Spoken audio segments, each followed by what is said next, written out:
നമസ്കാരം. ഉത്തരത്തിലേക്ക് സ്വാഗതം. അധികാരത്തിൻ്റെ കേന്ദ്രസ്ഥാനമായ തിരുവനന്തപുരം സംസ്ഥാനത്തെ VVIP മണ്ഡലങ്ങളിൽ ഒന്നാണ്.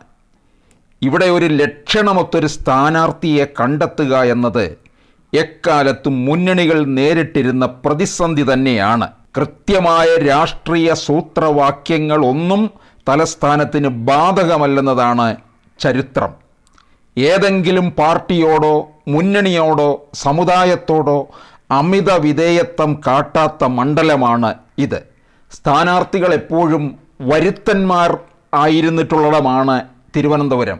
അതുകൊണ്ട് തന്നെ വരുത്തന്മാർ വന്നു നിന്ന് ജയിച്ചു പോകുന്നു, മണ്ഡലത്തെ തിരിഞ്ഞു നോക്കുന്നില്ല എന്നൊരു പരാതിയും പണ്ട് മുതൽക്ക് വോട്ടർമാരിൽ ഉണ്ട്. അതുകൊണ്ട് വളരെ സൂക്ഷിച്ചും കണ്ടും മാത്രമാണ് വോട്ടർമാർ പോളിംഗ് ബൂത്തിലേക്ക് പോവുക. 2009 തെരഞ്ഞെടുപ്പ് മുതൽ ഇന്ത്യൻ പാർലമെൻറ്റിൽ തിരുവനന്തപുരം മണ്ഡലത്തെ പ്രതിനിധീകരിക്കുന്നത് ശശി തരൂറാണ്. ഐക്യരാഷ്ട്രസഭ വരെ നീളുന്ന ഔദ്യോഗിക അനുഭവ സമ്പത്തും ആഗോളതലത്തിൽ ലഭിക്കുന്ന അംഗീകാരവുമൊക്കെയായി നിൽക്കുന്ന തരൂരിന് പറ്റിയ എതിരാളികളെ തന്നെയാണ് മറ്റ് രണ്ട് മുന്നണികളും ഇറക്കുക. അതുകൊണ്ട് തന്നെ CPI വളരെ കണക്ക് കൂട്ടി തന്നെയാണ് കാര്യങ്ങൾ മുമ്പോട്ട് കൊണ്ടുപോകുന്നത്. VK Krishna Menon, MN Govindan Nair, K Karunakaran, KV Surendranath, PK Vasudevan Nair തുടങ്ങി തലപ്പൊക്കമുള്ള നേതാക്കൾക്ക് തലപ്പാവ് നൽകിയ മണ്ഡലമാണ് തിരുവനന്തപുരം. MN ഗോവിന്ദൻ നായരും കവി ONV കുറുപ്പും കണിയാപുരം രാമചന്ദ്രനുമൊക്കെ തോൽവിയുടെ കയ്പ് നീര് നുണഞ്ഞിട്ടുള്ള മണ്ഡലം കൂടിയാണ്.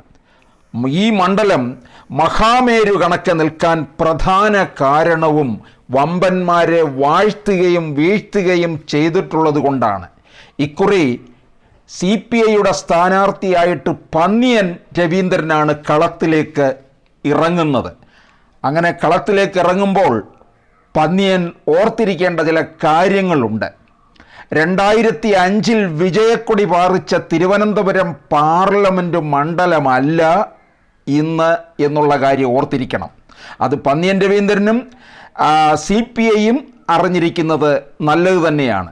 തുടർജയങ്ങളിലൂടെ ശശി തരൂർ സിറ്റിംഗ് സീറ്റാക്കിയ ഇടതുപക്ഷത്തെ പിന്നിലെന്ന് പറഞ്ഞാൽ 3ാം സ്ഥാനത്തേക്കാക്കിയ BJP 2ാം സ്ഥാനം പിടിച്ചെടുത്ത മാറി മറിഞ്ഞ രാഷ്ട്രീയ സമവാക്യങ്ങളുടെ മണ്ഡലത്തിലേക്കാണ് പന്നിയൻ രവീന്ദ്രൻ്റെ 2ാം വരവ്.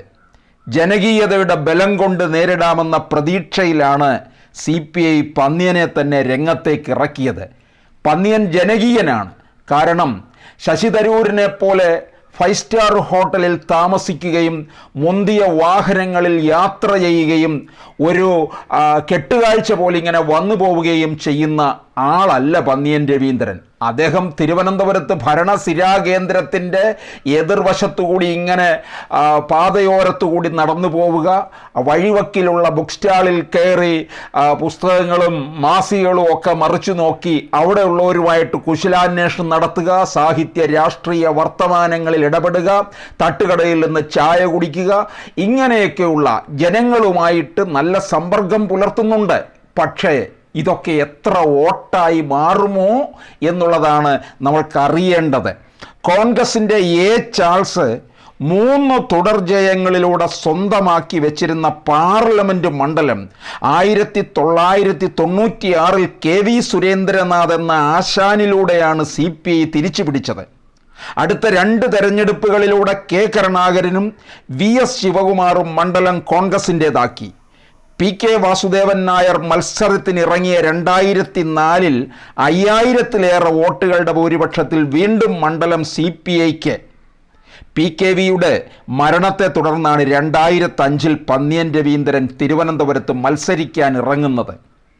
കോൺഗ്രസിൻ്റെ VS ശിവകുമാറിനെ 74,200 വോട്ടുകളുടെ ഭൂരിപക്ഷത്തിൽ തോൽപ്പിച്ചാണ് പന്നിയൻ അന്ന് പാർലമെൻറ്റിലെത്തിയത്. കോൺഗ്രസുമായി അകന്ന K കരുണാകരൻ വിഭാഗത്തിൻ്റെ നിലപാടുകളും ആ തെരഞ്ഞെടുപ്പിൽ CPIക്ക് സഹായകമായി. 1,00,000-ഓളം വോട്ടുകളുടെ ഭൂരിപക്ഷത്തിൽ 2009 ജയിച്ച ശശി തരൂരിന് പിന്നീട് തിരിഞ്ഞു നോക്കേണ്ടി വന്നിട്ടില്ല. പി രാമചന്ദ്രൻ നായരായിരുന്നു അന്ന് CPIയുടെ സ്ഥാനാർത്ഥി. 2014 ലോക്സഭാ തെരഞ്ഞെടുപ്പിൽ ശശി തരൂർ വീണ്ടും ജയിച്ചതിനൊപ്പം പുതിയൊരു രാഷ്ട്രീയ അന്തരീക്ഷത്തിലേക്കും തിരുവനന്തപുരം മണ്ഡലം മാറുകയാണ് ചെയ്തത്. CPI സ്ഥാനാർത്ഥി ബെനറ്റ് എബ്രഹാമിനെ 3ാം സ്ഥാനത്തേക്ക് തള്ളിക്കൊണ്ട് BJP സ്ഥാനാർത്ഥി O രാജഗോപാൽ മണ്ഡലത്തിൽ ശക്തമായ സാന്നിധ്യം അറിയിച്ചു.